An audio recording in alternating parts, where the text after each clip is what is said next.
Pane nhau yareka kubaitira panapa mhuri yeZimbabwe yashamisa vanhu yashoka vanhu vachiti aiwa nyika yeZimbabwe is succumbing aiwa kunhau dzema-financial issues. Vanhu vari kuita ma-financial constraints. Vanhu they are failing to put our food on the table.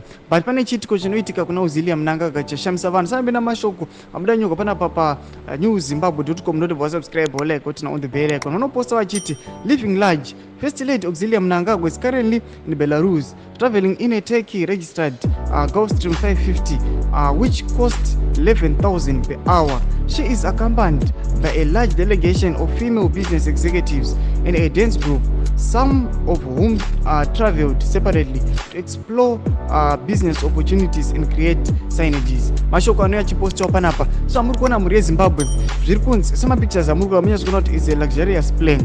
Vanoyatora panapa vachiti inokosta 11,000 per hour. Asi mukaona distance iripo from Zimbabwe to Belarus to kuenda kuBelarus pamwe chete nekudzoka munyatsokuona kuti panapa parichishandiswa mari. Let's take for example tomboti panoita kana 4 hours kuendako, which means they are using 44,000 US dollars kungoenda chete, 44,000 US dollars kudzoka chete. Mhuri yeZimbabwe zvanyatsokuratidza kuti aiwa nyika yeZimbabwe mari irimo, but amen kuti kusashandisiwa zvine musoro kwairi kuita kunombobva kupi. Mhuri yeZimbabwe tonyatsokuona kuti aiwa people vari kustrugula munyika yeZimbabwe, but tikuona kuti at the same time mari iri kushandisiwa and they are exposing this. Wanyatsoziva kuti vanhu vangafanira kutongozviziva.